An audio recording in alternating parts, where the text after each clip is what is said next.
discover the untold story of the hidden Pope, a man who sacrificed everything to protect the faith, facing secrets so deep that they could have changed the history of humanity forever. In a moving and realistic narrative, you will learn about the silent sacrifice of someone who chose to disappear so that hope could survive. Prepare yourself for an intense journey, full of mystery, courage, and unconditional love. Leave your comment, the city where you are listening to our stories, and share this message of faith. Subscribe to the channel for more stories that inspire and move. My name is Matteo Romano, and for a long time, I was just another anonymous face lost in the silent corridors of the Vatican. When I was young, I carried within me the fervor of faith, but also the secret doubts that youth and loneliness plant in the hearts of those who dare to dream of sainthood. I never thought my life would take the path it did. I never thought I would be witness to a secret so great that to this day I tremble just thinking about speaking it out. I arrived in Rome in 1978, shortly before the death of Pope Paul VI. The Vatican was in a state of tension, as if all the air were trapped inside the golden domes and the corridors seemed to breathe on their own. I was just a seminarian sent to help behind the scenes at the conclave that would elect the new pope. Amidst the old books, yellowed papers, and old traditions, my work was invisible. And that was exactly how I preferred it, invisible. Until that afternoon. I had been assigned to take confidential documents to a small side chapel in the Vatican, a hidden place frequented only by the most intimate. It was late summer, and the light filtered through the windows in long golden streaks. When I entered, there he was, a simple man, kneeling before the bare altar without the papal vestments, crowns, or gold rings. He wore only a white robe, unadorned, like the humblest of souls. What caught my attention was not his modest appearance, but the invisible weight that seemed to bend him toward the ground. His shoulders trembled. When he turned, our eyes met, and in that instant something inside me knew, though my reason screamed that it could not be, that this man carried the pain of 1,000 worlds. He smiled, a brief smile, as if apologizing for having been seen in a moment of weakness.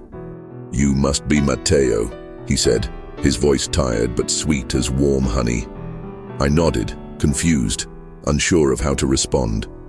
My training told me to kneel, kiss the papal ring, but he wasn't wearing one. And somehow I understood that he didn't want reverence. He wanted humanity. "Everything is in order," he said, extending his hand to receive the documents.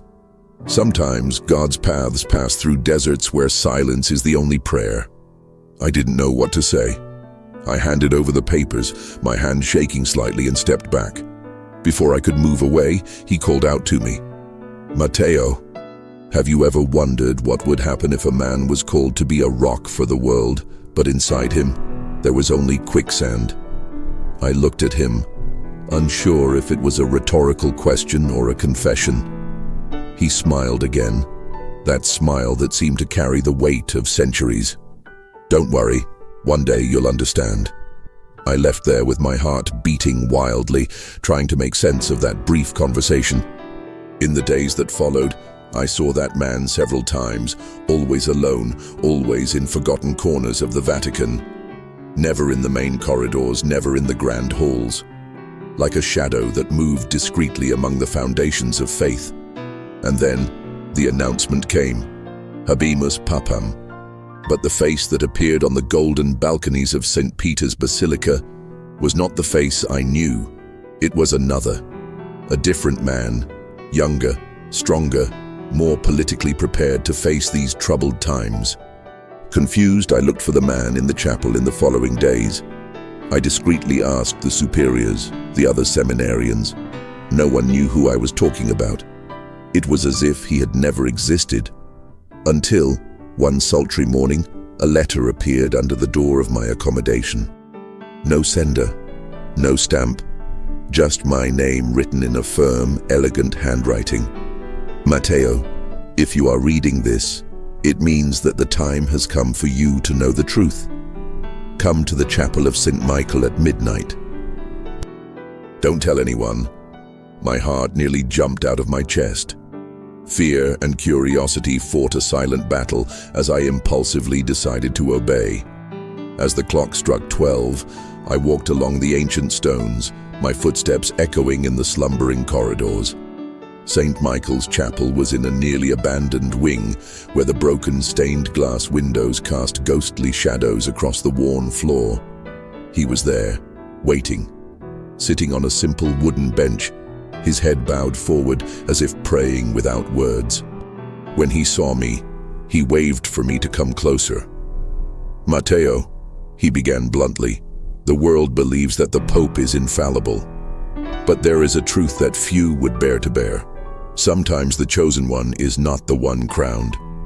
I sat beside him, unable to look away from those eyes that seemed to know all the suffering in the world.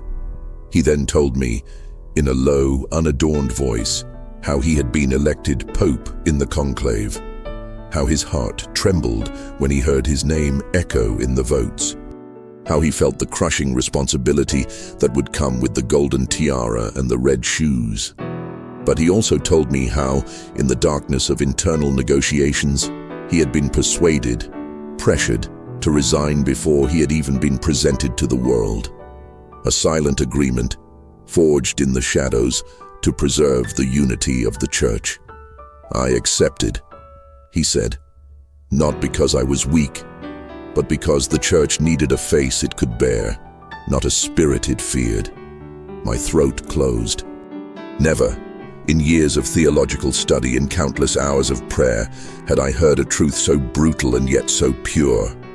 And now, he continued, all that remains for me is silent prayer.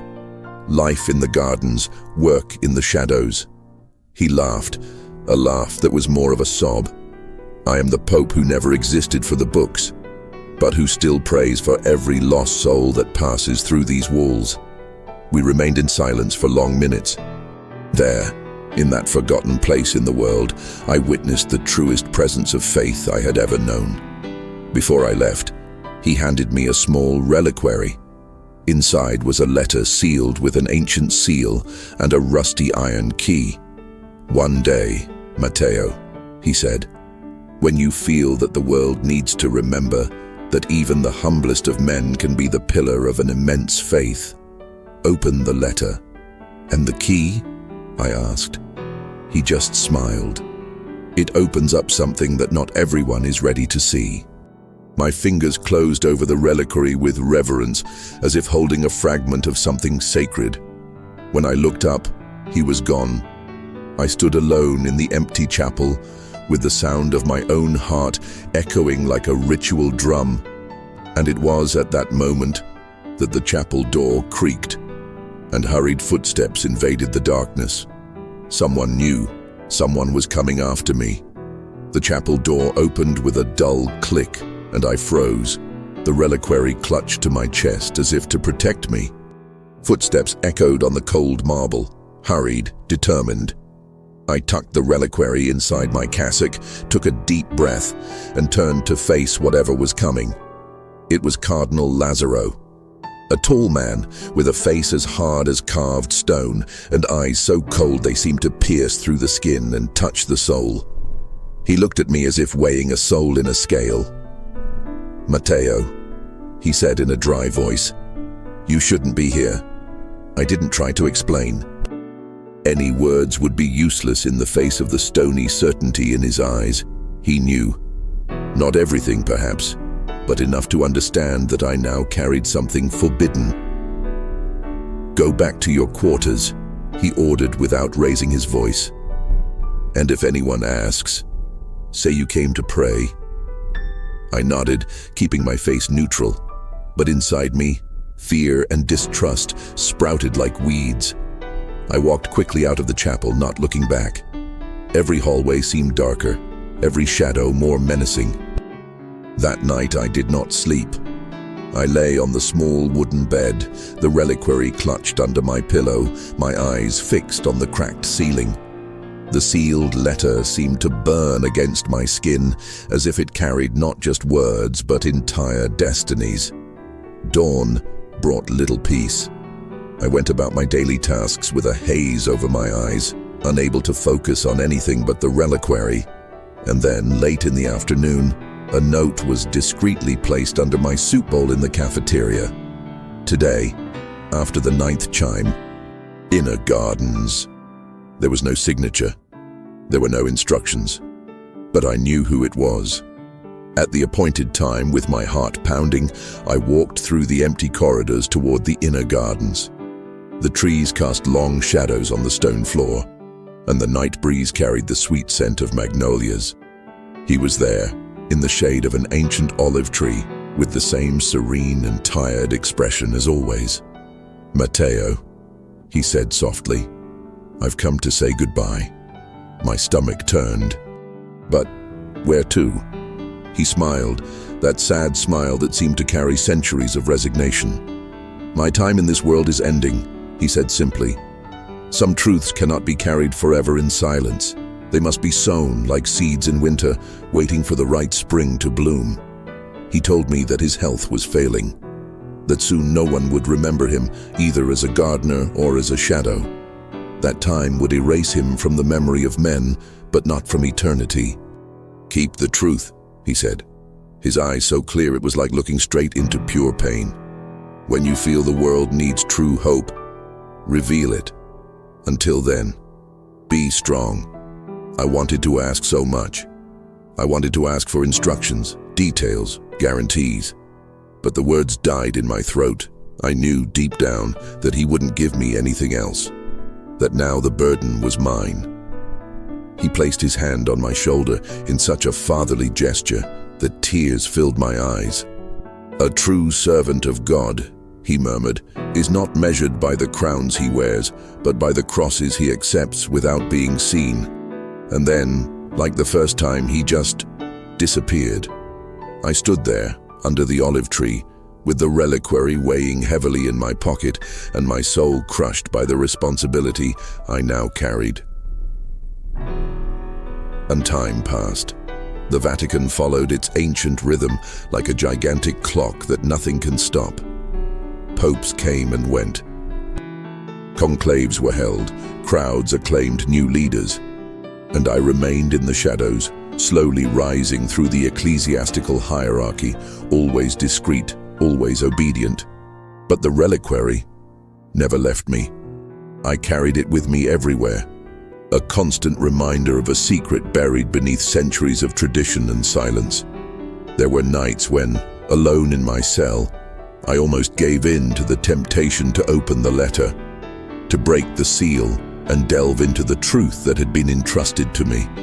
But each time my hand trembled over it, I remembered his face, the silent weight of his sacrifice, and I recoiled. Until many years later, a new storm threatened the church. Scandals, divisions, people's faith crumbling like dust between their fingers. And I felt that perhaps the time for the seed had come. It was on a rainy morning, sitting in front of a small window that overlooked the inner courtyard, that I decided. I took the reliquary. My hands were no longer young. They trembled with the weight of years and responsibilities. But my decision was firm. I broke the seal. The letter unfurled with a whispering sound, as if time itself breathed through it. And what I read, the words danced before my eyes, mixed with silent tears. It was the testimony of a forgotten pope, a man who loved the church so much that he preferred to erase himself in order to preserve it. A man who accepted humiliation, solitude, and anonymity as the supreme form of service. He told everything: the conclave, the election, the silent resignation, the life in the shadows. No hatred, no resentment, just love. A love so great that it seemed impossible to fit in the chest of just one man. At the end of the letter, an instruction. The key will open the forgotten crypt beneath St. Michael's Chapel. There, amidst cold walls and ancient echoes, you will find the final testimony. But it must only be revealed if love has died in the hearts of men. If there is still faith, keep silence. If only ashes remain, then light the flame with truth. I folded the letter with trembling hands. The iron key seemed to pulsate between my fingers. The time had come. That same night, I donned a simple cassock and walked to the forgotten chapel, now even more abandoned than in the days of my youth. The key turned with difficulty in the ancient lock. The smell of mold and wet stone invaded my nostrils. I walked down the narrow steps, lit only by the dim light of a flashlight. The cold wrapped me like a cloak. Deep in the crypt, hidden behind an unmarked tombstone, I found a secret compartment. Inside, carefully protected by centuries of dust and darkness, were documents, records, photographs, evidence, the forgotten story of the Pope who was never crowned. And as I held that lost piece of the history of faith, I heard coming from the deepest shadows a faint sound. Steps. I was no longer alone. The breath caught in his throat. Footsteps echoed down the narrow corridor of the crypt, slow, calculated, as if the owner knew exactly what he was looking for. I turned off the flashlight on instinct and leaned against the damp wall, my heart hammering against my ribs like a war drum. The darkness was almost total. Only the dim light of the lantern lying on the ground cast ghostly shadows on the stones.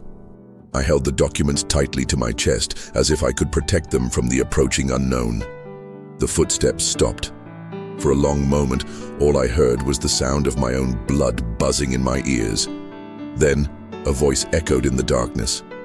"Matteo." I froze. I recognized the voice. It was Cardinal Lazzaro. "Matteo, don't be afraid." The voice was calm, almost paternal. "You found what you shouldn't have. But maybe that's God's will." The silence between us was almost tangible.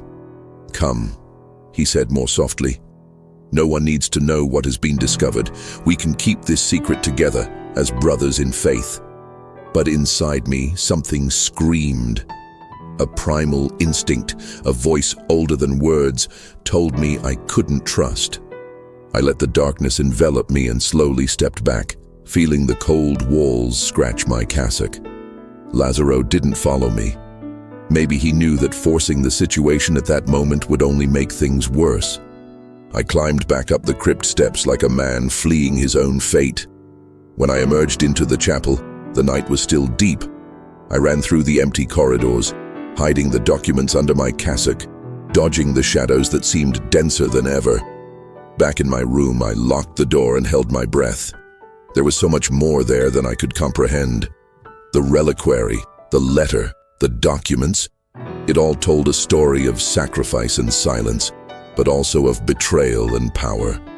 For weeks I lived like a ghost within the sacred walls. Cardinal Lazzaro pretended not to see me in the hallways. No words were spoken, no explicit threats, but I knew, and he knew that I knew. Meanwhile, I dove into the documents. Among the aged pages, I discovered letters exchanged between cardinals, secret records of closed meetings, detailed reports of political pressure, a silent plot to remove this man who, although elected, was judged inconvenient. I read testimonies of tears and betrayals, of brothers of faith who sold their future for earthly promises. And at the center of it all, there he was, the unknown Pope, the man who loved the church more than himself. Every line he read was an open wound, every revelation a sword piercing his soul. How could the church, founded on the rock of faith, carry such hidden cracks? In the midst of all that pain, I also found something else. Handwritten pages, in shaky, almost illegible handwriting. Deep reflections, silent prayers, a secret diary.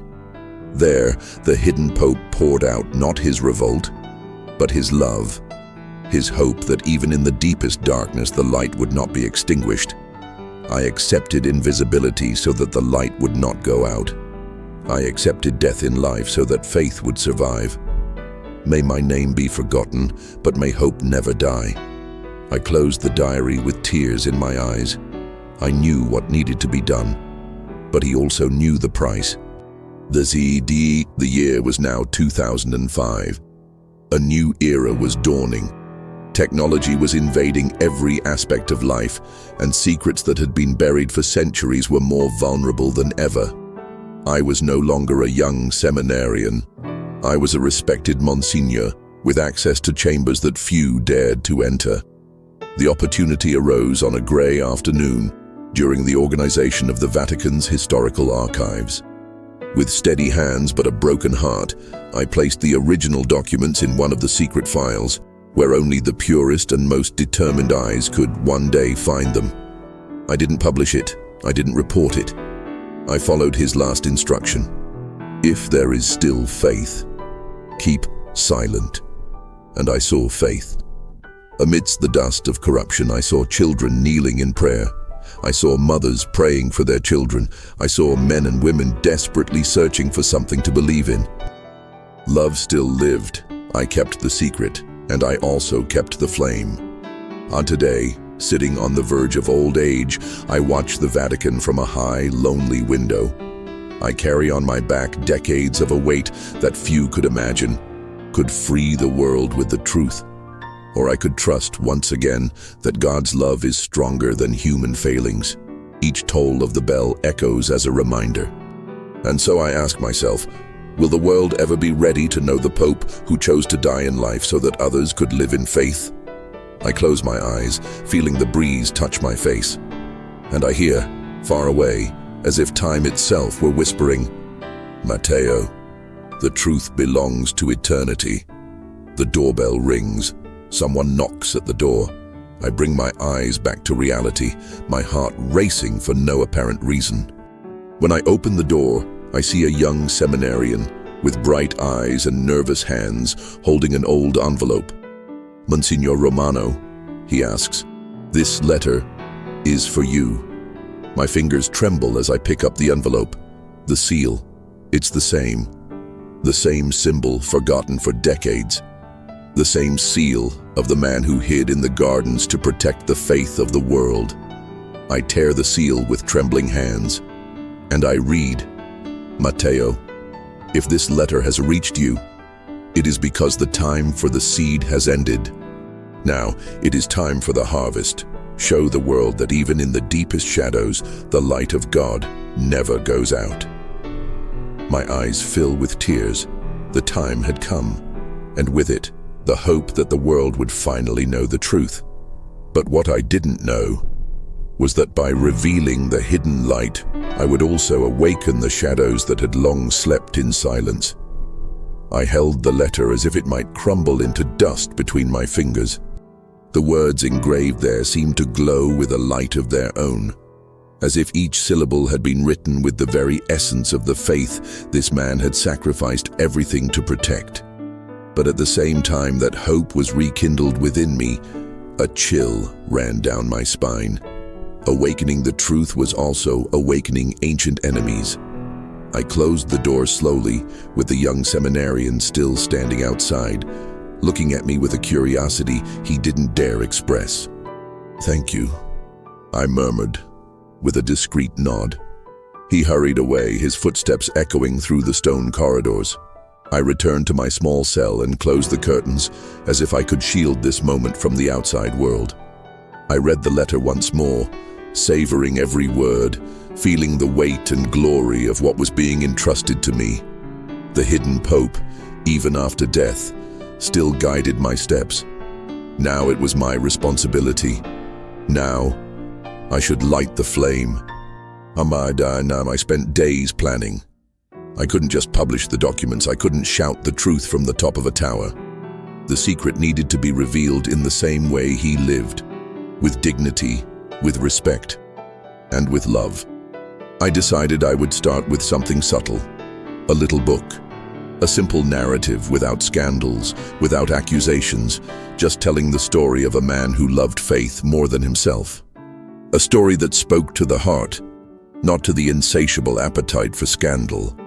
I began writing in the silent early mornings by the light of a candle that seemed to fluctuate with the intensity of my emotions.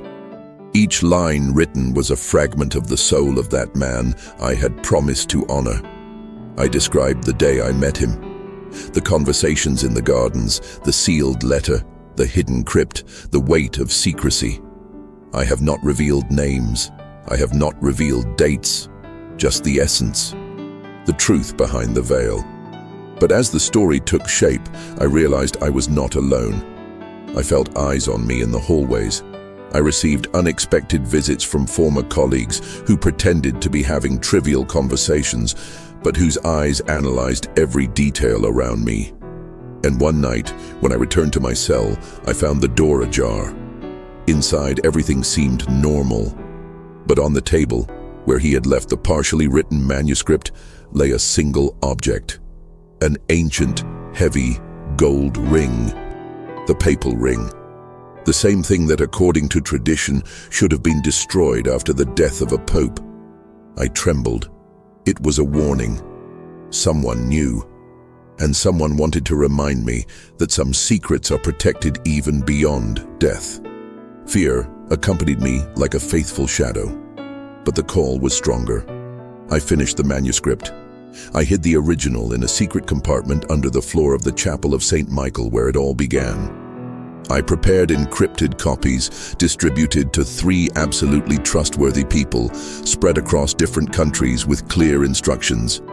If anything happens to me, publish it. He knew he was now walking on thin ice, and the ice began to crack. The night I decided to deliver a copy to the secret editor I had trusted, I realized I was being followed. The streets of Rome were shrouded in fog, the streetlights casting golden halos in the thick air. My heart was beating like a drum as I turned corners, trying to lose the shadow that was chasing me. I arrived at the small abandoned church where we had arranged to meet. I walked in, the smell of wet stone and unlit candles filling my lungs. The editor was there, a gray-haired man with intelligent eyes and steady hands. I handed him the envelope with a handshake that lasted a second longer than necessary. "It's important," I whispered. He nodded, understanding more than I could express in words. But as we turned to leave, the church door creaked. 3 men in black entered, faces covered, footsteps silent as specters. I didn't have time to react. I was grabbed, pushed against the cold wall. The envelope snatched from my hands.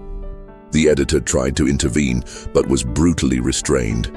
One of the men came close to my ear and whispered, "Certain truths must remain buried." After that, everything was darkness. In Maki, I woke up in a small room, the walls bare, the dim light from a lamp hanging from the ceiling. My wrists were bound, but not brutally, technically. The room smelled of dust and oblivion. Soon, the door opened. And there, standing, looking at me with the coldness of a marble statue, was Cardinal Lazzaro.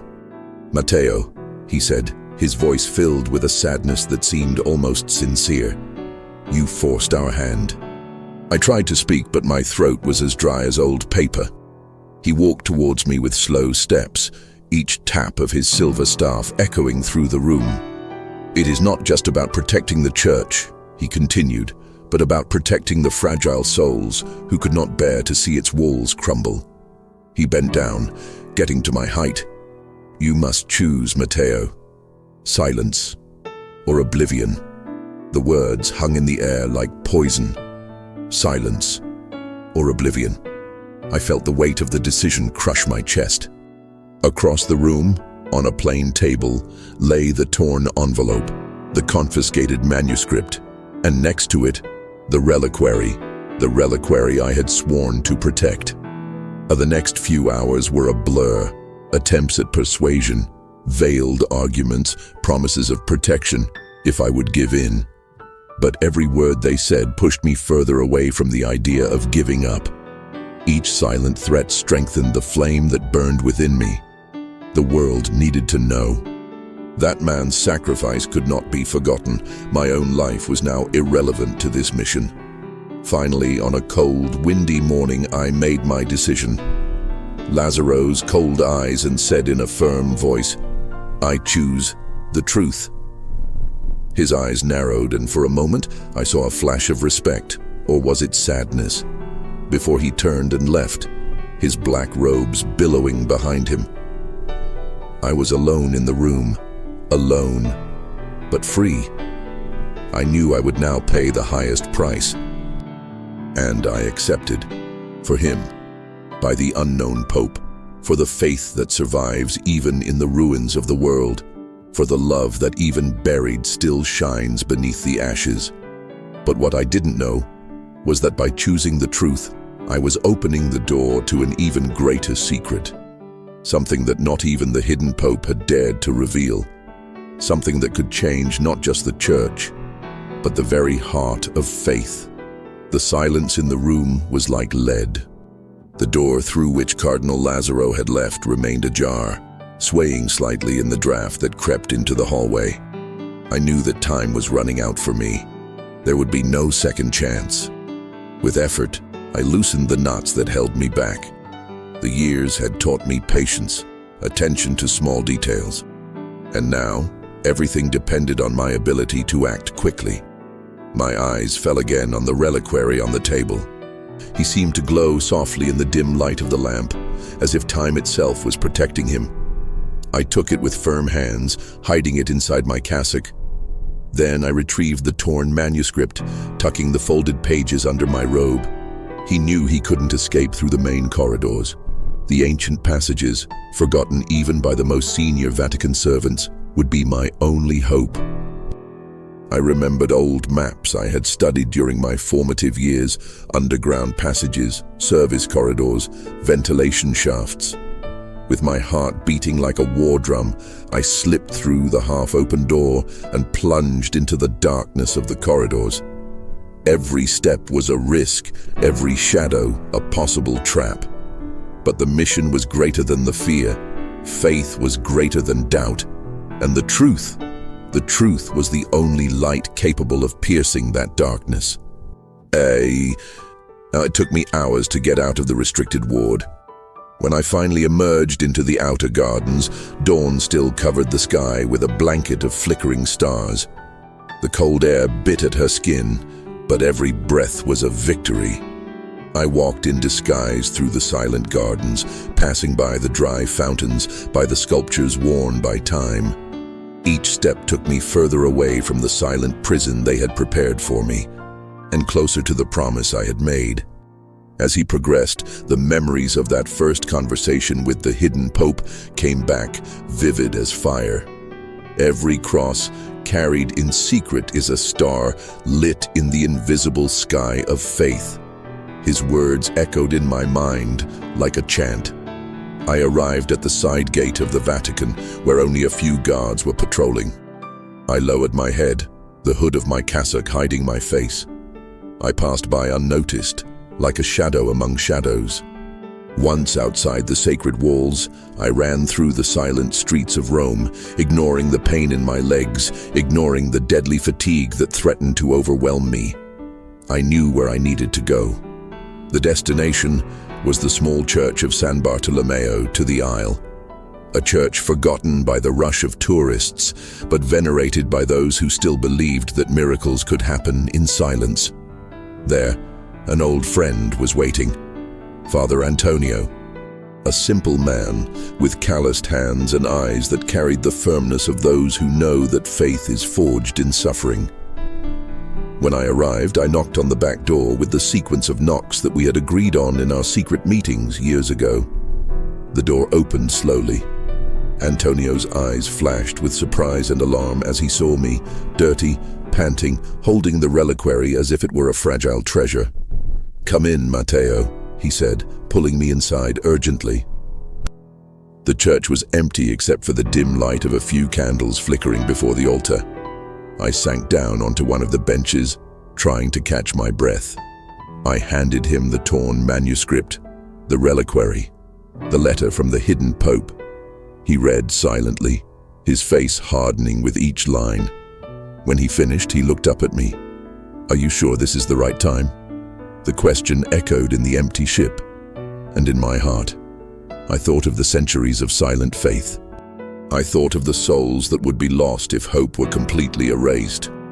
I thought about the sacrifice of that man who had given everything to protect a church that perhaps would never know how to thank him. And I replied, yes. The plan was simple. A faithful copy of the documents would be sent to a small monastery on the outskirts of Assisi, where monks still copied texts by hand, preserving them as in ancient times.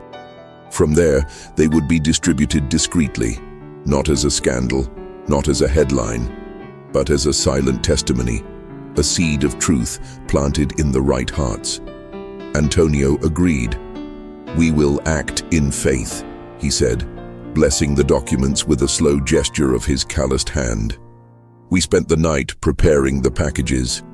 We sealed the copies with melted wax, engraving on them the symbol of hope, the empty cross, a symbol not of death, but of resurrection. By dawn, the copies were ready, each one destined for a different location, each one carrying the weight of centuries of faith and silence. But the enemy did not sleep. When we left the church, carrying the packages hidden under our cassocks, we were intercepted. Men dressed as civilians, but with eyes trained to hunt, appeared around corners like solidified shadows. Antonio was the first to notice. "Run, Matteo!" he shouted, pushing me hard. The shock almost knocked me over. Before I could react, he launched himself at his pursuers, giving me precious seconds of advantage. I ran like I had never run in my life. The narrow streets of old Rome became a labyrinth of echoes and shadows. I heard gunshots, muffled screams, but I didn't dare look back. All that mattered was moving forward, save the truth, save hope. Finally, I reached the Ponte Fabricio, which connected the Tiber Island to the city shore. The dim morning light tinted the river gray and gold. I ran across the bridge, the documents pressed against my chest, my heart exploding inside my chest. At the end of the bridge, an old Citroën was waiting for me. The monk responsible for the first delivery opened the door. I jumped in. The car took off with a screech of tires, disappearing down the winding streets. I looked back one last time. There, at the other end of the bridge, amid the shadows of dawn, I saw a figure in a dark cassock, standing like a statue. Cardinal Lazzaro. He didn't run. He didn't scream. He just watched me with a look that was no longer threatening. It was an era of resignation, like someone who understands that certain battles were lost long before they began. That morning, the truth set out into the world, not with trumpets, not with revolutions, but like a seed thrown to the wind, a seed planted with pain, faith, and love. But what I didn't know yet is that the seed was already growing, and that very soon she would blossom in ways that no one, not even I, could control. The car jolted along the narrow, uneven streets, each jolt seeming to echo the turmoil building inside me.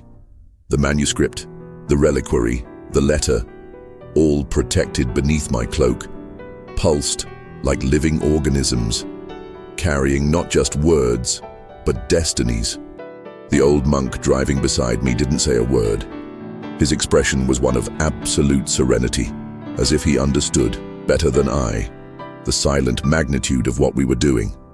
We left behind the ancient walls of Rome and took secondary roads, cutting through the grey morning landscape towards the hills surrounding Assisi. The world seemed suspended in time. Nothing but the sound of the old engine and the irregular beating of my heart. I knew that at that moment the line between the past and the future had been broken. Nothing would ever be the same again. We arrived at the small monastery just before noon. The irregular stone construction seemed like a natural extension of the mountain, hidden among ancient cypresses and olive trees. We were received in silence. The monks, men with sunburned faces and calloused hands, guided us inside as if they had been expecting our arrival. In a simple room, with white walls and a single wooden cross over the door, we placed the manuscript and the reliquary on a table. Father Benedetto, the community's prior, raised his bushy eyebrows when he saw what we were carrying. With respectful fingers, he opened the manuscript, leafing through its pages slowly, as if caressing a sacred relic. His eyes became moist. "It is time," he said simply, his voice hoarse with age and emotion. Then for days I worked alongside the monks. We reproduced the manuscript word for word, on ancient parchment, preserving every detail, every mark, every imperfection. It wasn't just a copy. It was an act of faith. As we wrote, I felt the spirit of the hidden Pope hovering over us, as if his invisible hands were guiding ours. It was as if finally his story was being written the way he deserved, not for his own glory, but to inspire future generations. But the world outside the monastery did not remain quiet. News arrived in tense whispers, rumors of movements in the Vatican, secret investigations, search for missing documents, suspicions, fear. We knew our time was short. We needed to act before the shadows caught up with us. In the cold, early morning of a Sunday, we gathered the copied parchments and sealed them in small wooden cylinders, ready to be sent to different corners of the world. Each monk would take one. Each scroll would be given to someone hand-picked. People of faith, of courage, of pure heart. They wouldn't publish in newspapers. They wouldn't shout from the rooftops. They would tell the story in small circles, without fanfare, no scandal. How to plant a vineyard destined to grow over generations, just as the hidden Pope wanted. On the day of departure, I knelt before the altar in the monastery's small chapel. My knees touched the cold floor. My hands pressed the reliquary to my chest. And for the first time in many years, I prayed not for protection, but for courage. I asked that even if my voice was silenced, the truth would find its own voice. May faith, that faith that a man had protected with his own life, be reborn in every heart that heard his story. I got up feeling lighter, as if, finally, the burden I had carried for so long was about to turn into a blessing. The monks left discreetly, one by one, disappearing into the misty morning like benevolent ghosts. I was the last to leave the monastery. I knew I couldn't go back to Rome. My face was familiar. My mission, now discovered. I headed north to small towns forgotten by time, where I could live in hiding, protecting the last fragment of the original manuscript that I still carried with me, not out of fear, but for love. Love for that man who gave up everything to keep the flame of hope alive. Love for every soul that had unknowingly been touched by his sacrifice. Love for the faith that, even cracked, still shone in the darkness. Months passed. The seasons have changed. And slowly, the seeds began to bloom. Stories began to emerge in closed circles. Tales of a forgotten pope. Of a man who loved more than he was loved. Of a faith protected in the most absolute silence. Words traveled from mouth to mouth, crossing oceans, breaking through walls of prejudice and distrust. And with each story told, a little light was lit in someone's heart. A light that not even the densest shadows could extinguish. I heard the rumors from afar. I couldn't expose myself, but I knew. He knew he was finally being remembered, not by name, not by the title, but for the love of God.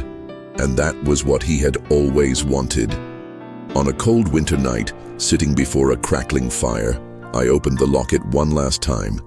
Inside, next to the aged letter, was something I had never seen before. A small piece of parchment wrapped with a gold ribbon. I unrolled it with trembling hands, and I read, "Matteo, if you've come this far, then you've accomplished your mission. But there's one last truth you need to know, a truth that changes everything." My heart stopped. The next words seemed to pulse on the paper. I did not resign just for the love of the church. I resigned because there was a greater threat, something that, if it came to light, could destroy not only the faith, but the very hope of humanity. The letter ended there. No explanation, no clues, just the warning, just fear. And then I understood. The real story had not yet been told. The biggest secret was still hidden, and it was my mission to find out. Even if to do so I had to descend into the darkest depths of the human soul. Even if to do so I had to face forces that not even the hidden Pope dared to challenge. The fate of faith, and perhaps of the world itself, now rested in my hands. The piece of parchment lay in my hands like a living spark, difficult to touch, impossible to ignore. A greater threat. Something that could destroy not only the faith, but the hope of humanity. The words echoed in my mind, more disturbing than any physical danger I had ever faced. What kind of threat could lead the true Pope to renounce his own name, his own calling? And why, after so many years, did it still need to remain hidden? I spent sleepless nights trying to decipher the message. I mentally reviewed all the conversations we had in the forgotten gardens of the Vatican, the subtext, the weighty glances, the confessions that seemed too timid for the giant of a man he was. There was something more. There always was. Something that not even I, his silent confidant, had dared to ask. I decided I needed to go back to where it all began, return to the Vatican. The journey was risky. I changed my name, my clothes, my life story. I crossed small towns, forgotten villages until I finally reached Rome, as majestic and indifferent as it had always been. The night was my ally, the shadows my companions. I walked through the empty streets until I reached the stone wall that surrounded Vatican City. It was like trying to touch a secret buried beneath mountains of marble and tradition. But I knew there was a way. The same path he had used to wander among the lemon trees, to escape the sight of the world, to live as a shadow among shadows. The side entrance, almost invisible to the untrained eye, was still there. A service passage, forgotten by the guards, hidden under decades of mold and neglect. I took a deep breath, and I went in. Within the walls, time seemed suspended. I walked through the silent halls, the cold stones whispering ancient stories beneath my feet. The chapel of St. Michael, the greenhouse of the internal gardens, the dried-up springs. Each step was a deeper dive into memory. Every corner is a battle against fear. And then I arrived. To the old confessional hidden behind the chapel of the Assumption, a place that no one else visited. A place where, according to an ancient whisper, the hidden Pope used to take refuge when the pain became unbearable. I pushed the door open carefully. It creaked softly, as if waking from a centuries-long sleep. Inside, the air was thick, heavy with stale incense and forgotten prayers. I knelt before the simple altar, and I waited. I didn't know exactly what to expect. A voice, a sign, a revelation. What I got was silence, but in the silence, I heard the echo of truth, not in words, but in absences, not in the statements, but in the void. My eyes were drawn to the side wall, a worn tapestry depicting St. Michael defeating the dragon. But something was wrong. The archangel's spear did not touch the beast's head. He was playing a book, and in the book, a key. I approached. I examined the tapestry more closely. There was a small relief beneath the worn weave. With shaking hands, I pulled on the edge. A crack opened. Behind her, a small alcove. Inside the alcove, an ancient safe made of iron darkened by time. The same symbol as the letter's seal is engraved on its surface. The same reliquary. The same call. The iron key that I had carried for so many years, almost forgotten at the bottom of my cassock, seemed to vibrate in my hands. I inserted it into the lock. The mechanism creaked. The safe opened. And inside, a manuscript, older than anything he had ever touched. more fragile than any secret he had ever known. I took the manuscript with reverence. I started reading, and with each line, with each word, the world I knew crumbled a little more. It was the story of the papal election, not just his choice, but of a secret buried long before that, from a pact made centuries ago, among powerful men, men of faith and ambition, men who believed that certain truths were too dangerous to know. Truths about the very origin of certain doctrines, about manipulated councils, about decisions that shaped the fate of billions, not by divine inspiration but by human expediency. And the most terrible thing, the existence of a hidden gospel, a text attributed to one of the first disciples, hidden and silenced because it threatened the entire structure built since then. Not because it was fake, but because it was too true. Because his message was so pure, so revolutionary, that it would have brought down empires and institutions. It would have freed souls and destroyed powers. The hidden pope had known about this since I was young, and when he was elected, he promised to bring this truth to light. But the powerful prevented him, and he, in a final act of love, chose silence. He chose to protect the fragile faith of the people, even at the cost of his own soul. He chose to be forgotten, so that others could believe, even if the faith they professed was not the faith that was born in the pure words of the Master. I closed the manuscript with tears in my eyes. Now I understood. Now I saw. Now I carried within me not just the story of a man, but the last thread of a lost dream. The dream of a faith without chains, of a love without fear, of a truth without masks. I left the alcove with the manuscript hidden under my cassock.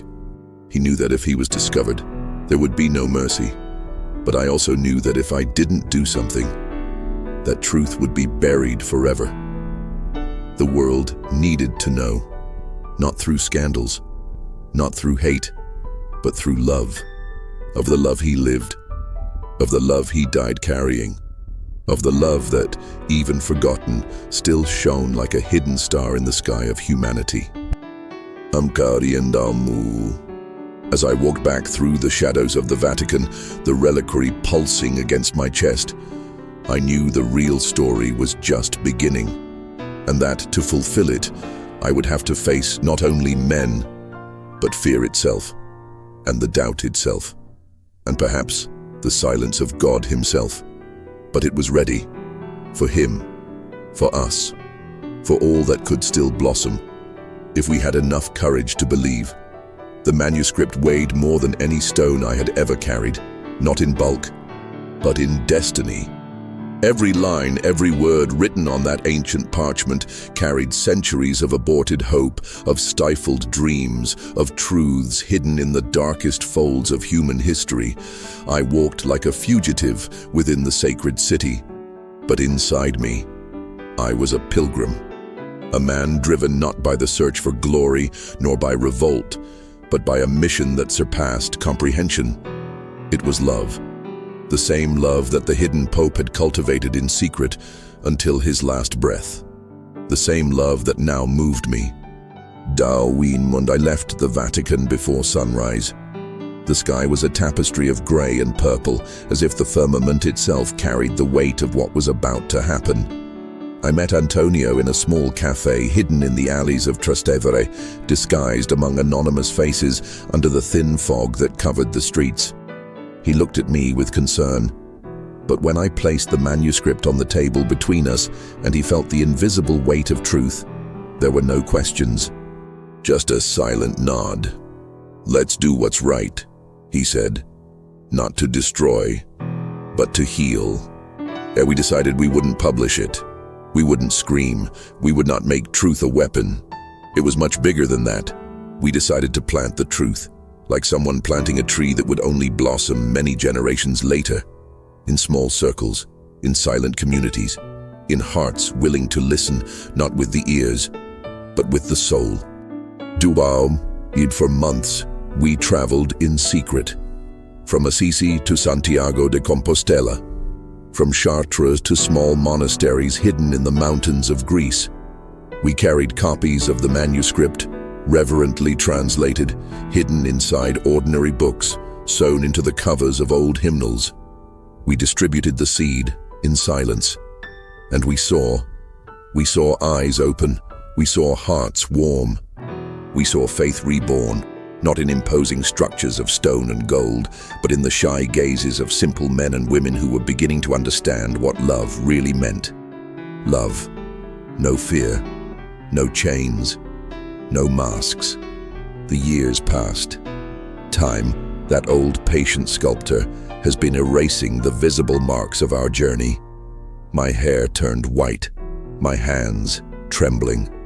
Antonio died peacefully in a small convent in the south of France, with a serene smile on his lips. And I became just another shadow among many, walking through the alleys of history, invisible to the eyes of the world.